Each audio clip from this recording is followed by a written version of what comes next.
नमस्कार मित्रांनो, स्वागत आहे तुमचं आणखी एका नवीन व्हिडिओमध्ये. मित्रांनो, आज सुळेवाडी या ठिकाणी चालू असलेलं भव्य दिव्य ओपन बैलगाडा शर्यतीचं मैदान. या मैदानावर बरीच नामांकित बैलं आलेली आहेत. पण मित्रांनो, सेमी क्रमांक 3मध्ये खूप काहीतरी विचित्र घडलं. कारण यामध्ये गाड्या 2-3 टॉपच्या होत्या. एक होती विठ्ठल नानाची सर्जाची गाडी, दुसरी जावेद मुल्ला तांबवी यांचा सर्जा होता आणि बकासूर आणि बोका अशा 3-4 टॉपच्या गाड्या होत्या.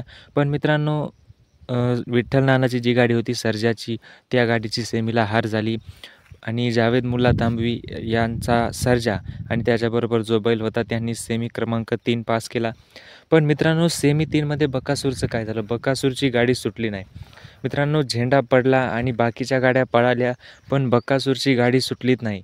मोहिल शेठ होते, त्याच्यानंतर बोका जो बैल होता, त्याचे सुट्टी मेकर होते, त्यांनी गाडी सोडलीच नाही.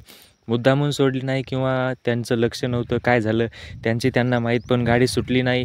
मग आता आयोजक काय निर्णय घेत आहेत, कमिटी काय निर्णय घेते, बकासूर आणि बोका यांच्या गाडीला डायरेक्ट फायनलमध्ये पळवत आहेत का, गाडी बाद करतायत काय, आता ते कमिटीचा निर्णय आहे. शेवटी कमिटी काय निर्णय घेईल. पण मित्रांनो, बकासूर आणि बोकाची गाडी सुटली नाही.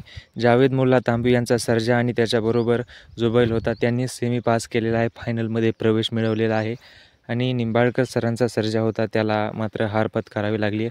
पण नक्कीच भविष्यामध्ये पुन्हा पुढे येणाऱ्या मैदानामध्ये चांगली गाडी पळेल आणि प्रत्येक मैदानावर एकच बैल नंबर करेल असं काही नाही. कधी कुठल्या बैलाला हारावं लागतं, कधी टॉपचाही बैल हारतो, कधी साधा गरिबाचा बैलही जिंकतो, असं काही नाही. जे व्हायचं त्या गोष्टी घडतात. पण बकासूरची गाडी सुटली नाही हे मात्र एक काय झालं आता त्यांना माहीत. गाडी मुद्दामून सोडली नाही किंवा ती सुटली नाही, लक्ष नव्हतं, काय झालं त्यांना माहीत. आता कमिटी काय निर्णय घेईल हे कमिटीवर अवलंबून आहे. तर बघूयात आता फायनलमध्ये काय होतं आहे. गाडी फायनलमध्ये पळते का दुसऱ्या कुठल्या सेमीमध्ये पळवत आहेत, काय होतं आहे पाहूयात. पुढे त्याची अपडेट आपल्याला नक्की मिळेल. भेटूयात पुढील व्हिडिओमध्ये आणखी एका नवीन माहितीसह. तोपर्यंत धन्यवाद.